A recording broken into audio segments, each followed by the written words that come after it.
காவல்துறையுடைய வலிமையை நாம் அறிந்திருக்கிறோம், அதனுடைய தேவையை அறிந்திருக்கிறோம் என்பதால் இதில் உள்ள சிறு சிறு பிழைகளை நாம் சுட்டிக்காட்ட வேண்டிய தேவை இருப்பதாலும் நாம் சுட்டிக்காட்டுறோம். ஸோ இப்போ என்ன பார்த்தீங்கன்னா, இப்போ எடுத்துக்காட்டா திருப்பூரில் பார்த்தீங்கன்னா ஒரு நுண்ணறிவு பிரிவு ஆய்வாளர் கைது செய்யப்பட்டார். சிபின்னு அவர் பேர், சிபியோ இது ஒரு பேர். என்னன்னா ஒரு பத்திரிகையாளரை அவருடைய கை கால்கள் எல்லாம் வெட்டி காயப்படுத்தி அவர் கொலைவெறியோ தாக்குதல் நடத்தினாங்க, கொலை செய்ய முயற்சி செய்ததாக கடைசியில் கைதாயிருக்கார் ஒரு நுண்ணறிவு பிரிவு காவல் அதிகாரி. இன்னொருத்தர் உடுமலைப்பேட்டைக்கு பக்கத்தில் பார்த்தீங்கன்னா ஒரு காவல்துறை ஹெட் கான்ஸ்டபிள் என்று சொல்லக்கூடிய செயின் பறிப்பில், சங்கிலி பறிப்பில் ஈடுபட்டதாக செய்திகளை பார்க்கிறோம். இன்னும் பல இடங்களில் கஞ்சா பிடிப்பட்ட கஞ்சாவை விற்ற காவலர்கள் கைது அப்படின்லாம் பார்க்கிறோம். இதெல்லாம் நீங்கள் பார்த்தீங்கன்னா ஒரு மிக அந்த போலீசிங் என்று சொல்வார்கள். அந்த போலீஸ் என்பது மிகப்பெரிய ஆர்கனைசேஷன். அந்த ஆர்கனைசேஷனில் எங்கேயோ கட்டுப்பாடுகள் கண்காணிப்பும் தொய்வடைந்திருக்கின்றன அப்படிங்கிறதா இதெல்லாம் காமிக்குது. ஸோ இப்போ பார்த்தீங்கன்னா இந்த படுகொலைகளும் இப்படி தான். இப்போ இந்த இன்டெலிஜென்ஸ் செக்ஷன் நான் சொன்னோம் இல்லைங்களா, இந்த நுண்ணறிவு பிரிவு தொடர்ந்து அவர்கள் அனுப்பணும். இப்போ இந்த குறிப்பிட்ட தலைவருக்கு அச்சுறுத்தல் இருக்கிறது. ஏன்னா இந்த போலீசிங் என்று சொல்லக்கூடிய நுண்ணறிவு பிரிவு இந்த அரசியல் கட்சிகள் வெளியில் மட்டுமே பார்க்க மாட்டாங்க. ஒரு போஸ்டர் ரோட்டில் ஒட்டியிருந்தா கூட அந்த போஸ்டர் யார் ஒட்டினாங்க என்ன வரும்னு சொல்லிட்டு உடனடியே ரிப்போர்ட் போயிடும். இந்த மாதிரி போஸ்டர் இங்கே ஒட்டியிருக்காங்க அப்படின்னு ரிப்போர்ட் போயிடணும், மேலே போயிடணும். இது இல்லாமல் பார்த்தீங்கன்னா இந்த ரவுடி கேங்ஸ் என்று சொல்லக்கூடியவர்கள், சமூக விரோத செயலில் ஈடுபடக்கூடியவர்களுக்குள்ளும் இவர்கள் தகவலாளர்கள் வச்சிருப்பாங்க. ஸோ அவன் யாரை கூலிப்படையாக செயல்பட்டானா அவன் யார் என்னென்ன பண்ண போகிறான், அவன் மேலே வழக்கு பதிவு செய்யப்பட்டிருக்கா, தப்பிச்சு வெளியில் இருப்பான், ஆனால் சுற்றி கொண்டு இருப்பான். அப்படிப்பட்டவங்களே இவங்க நுண்ணுணர்வு மிக நுட்பமான உணர்வு மூலமாக அதை மோப்பம் பிடித்து அதை தலைமைக்கு அனுப்ப வேண்டிய பொறுப்பு இருக்குது. இந்த நுண்ணறிவு பிரிவும் இந்த உளவு பிரிவுகளும் இந்த சீக்ரெட் இன்டெலிஜென்ஸ் ஏஜென்சி என்று சொல்லக்கூடிய ரகசிய உளவு பிரிவுகளும் மிகச்சரியாக செயல்பட்டிருந்தால் இந்த படுகொலைகள் எல்லாம் தவிர்க்கப்பட்டிருக்க வேண்டும் அப்படிங்கிறதான் மிக முக்கியமாக நம்ம பார்க்க வேண்டியதாக இருக்கிறது.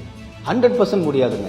100 விழுக்காடு இல்லாட்டாலும் கூட 99.9 விழுக்காடாவது காப்பாற்றப்பட்டலாம் இல்லையா? இதுபோல் தகவல்கள் மிகச்சரியாக இருக்கும்போது, குறிப்பாக இந்த அரசியல் தலைவருக்கு இப்படிப்பட்ட பிரச்சனை இருக்குது அப்படின்னு போனால் அவங்க அந்த அரசியல் தலைவரை கூப்பிட்டு அலர்ட் பண்ணுவாங்க, இல்லை கூடுதல் பாதுகாப்பு கொடுப்பாங்க. எந்த கேங் இவரை குறிவைத்திருக்கிறார்கள் அந்த கேங்கை அவர்கள் சுற்றி வளைத்து அவர்களை தடுத்து ஏதாவது செய்ய முடியும். ஆக இதுதான் சூழ்நிலையாக இருக்குது. எனவே பாதுகாப்புத்துறை என்பது மக்களுடைய வரி பணத்தில் சம்பளமாக கொடுக்கப்படக்கூடிய காவல்துறை, ஒவ்வொரு காவலருக்கும் கொடுக்கக்கூடிய, காவல்துறை அதிகாரிக்கும் கொடுக்கக்கூடிய தொகை என்பது இந்த நாட்டினுடைய, இந்த மாநிலத்தினுடைய மக்களை பாதுகாக்க வேண்டும் என்பதற்காகத்தான். எனவே இந்த ஒரு போலீசிங் என்று சொல்லக்கூடிய இதில் எங்கே தொய்வு ஏற்பட்டது அப்படின்னு நினச்சா உண்மையிலேயே பார்த்தீங்கன்னா வருத்தமாகவும் கவலையாகவும் இருக்கிறது. ஸோ இப்படிப்பட்ட சூழ்நிலை தான் நீங்கள் பார்த்தீங்கன்னா தொடர்ந்து அரசியல் நிர்வாகிகள், தலைவர்கள் எல்லாம் இங்கே சுட்டுக் கொல்லப்பட்டு அல்லது வெட்டப்பட்டு படுகொலை செய்யப்பட்டு கொண்டிருக்கக்கூடிய நிலையில் தமிழர் இயக்கங்களினுடைய தலைமை பொறுப்பில் தற்பொழுது செயல்பட்டு கொண்டிருக்கக்கூடிய பி. மணியரசன் ஐயா அவர்கள், கி. வெங்கட்ராமன் ஐயா அவர்கள், அதே போல் அருணபாரதி அவர்கள், இங்கே நாம் தமிழர் கட்சியில் திரு சீமான் அவர்கள், அடுத்ததாக 2ஆம் கட்டத்தில் இருக்கக்கூடிய மிக முக்கியமான பரப்புரையாளர்கள், அதாவது பேச்சாளர்கள், இவர்களுக்கெல்லாம் மிக முக்கியமாக இப்பொழுது பாதுகாப்பு அளிக்கப்பட வேண்டிய தேவை ஏற்பட்டிருக்கிறது. இப்போ அருண் அவர்கள் ஏடிஜிபியாக பொறுப்பேற்றதற்கு பிறகு அவர்களுக்கெல்லாம் துப்பாக்கி ஏந்திய பாதுகாப்பு தலைவர்களுக்கு மட்டும் கொடுத்திருப்பதாக நாம் அறிகிறோம். நம்ம இப்போ இந்த இடத்துல என்ன சொல்கிறோம் அப்படின்னா, தமிழ் தேசியம் என்பது இங்கே நிறைய பேர் நினச்சிட்டு இருக்காங்க ஏதோ பிற மொழியாளர்களுக்கான எதிர்ப்பு அப்படிங்கிற மாதிரி நினச்சிட்டு இருக்காங்க. அது இல்லை என்று பல முறை நம்ம சொல்லியிருக்கோம். இருந்தால் மீண்டும் அதே ஒரு முறை சொல்லிடுவோம். எல்லா மாநிலங்களுமே அந்தந்த மாநிலங்கள் அந்தந்த மாநில மக்களுக்கான மண்ணின் மைந்தர்களுக்கு தான் முக்கியத்துவம் தருது. இதுதானே இயற்கை. 1956 வரைக்கும் இங்கே மாகாணங்களாக கர்நாடகா, ஆந்திரா, தமிழ்நாடு, கேரளா என்று ஒன்றாக இருந்தது. 56க்கு பிறகு மொழிவழி தேசிய இனங்களாக பிரிக்கப்பட்டு எந்த மக்கள் பெரும்பான்மையாக மொழி பேசக்கூடிய மக்கள் வசிக்கிறார்களோ, தாய்மொழியை கொண்டவர்களாக இருக்கு, அவர்களுக்கான தனி நாடாக கொடுத்துட்டாங்க, தனி மாநிலமாக கொடுத்துட்டாங்க. நீங்கள் ஆட்சி செய்து கொள்ளுங்கள், இது மாநில சுயாட்சி. அதன் பிறகு இந்திய ஒன்றியத்தோடு கூட்டாட்சியில் இருங்கள் என்கிறது. இதுதான் சூடோ ஃபெடரல் சிஸ்டம் என்று ஆங்கிலத்தில் சொல்லுவோம். இது ஒரு கூட்டாட்சி முறை தான், ஆனால் பாதியான கூட்டாட்சி முறை. ஸோ மாநில அரசுக்கு தனி அதிகாரங்கள் இருக்கின்றன, இந்திய அரசுக்கு தனி அதிகாரம் இருக்கின்றன, கூட்டு அதிகாரங்களும் பொறுப்புகளும் இருக்கின்றன.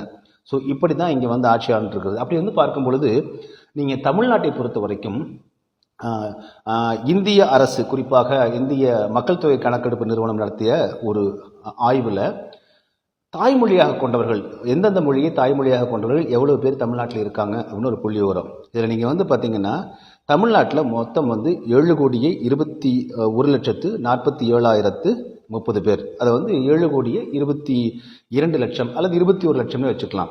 இந்த 7,21,00,000 பார்த்தீங்கன்னா தமிழ் பேசக்கூடியவர்கள் எவ்வளோன்னா 6,37,53,997 பேர். அது வந்து 6,38,00,000 பேர். தெலுங்கு பேசக்கூடியவங்க எவ்வளோன்னா 42,34,302 பேர். கன்னடம் பேசக்கூடியவர்கள் 12,36,175 பேர். உருது பேசக்கூடியவர்கள் 12,64,537 பேர். ஹிந்தி பேசக்கூடியவர்கள் 3,93,380 பேர். மலையாளம் பேசக்கூடியவர்கள் 7,26,096 பேர். குஜராத்தி பேசக்கூடியவர்கள் 2,75,023 பேர் இருக்காங்க. மராத்தி பேசக்கூடியவர்கள் 85,454 பேர் இருக்காங்க. ஆங்கிலம் பேசக்கூடியவர்கள் ஆங்கிலம் மட்டுமே பேசக்கூடியவர்கள் வந்து பார்த்தீங்கன்னா 24,495 பேர் இருக்காங்க. துளு பேசக்கூடியவர்கள் 2,636 பேர். பிற என்று வந்து பார்த்தீங்கன்னா ஒரு 1,335 பேர். ஆக மொத்தம் 7,21,00,000. இதில் தமிழ் பேசக்கூடியவர்கள் எவ்வளவு? 6,31,00,000. மீதி எல்லாம் நீங்கள் வந்து 45 லட்சத்துக்கு உள்ளதான் மற்றவங்க எல்லாமே இருக்காங்க.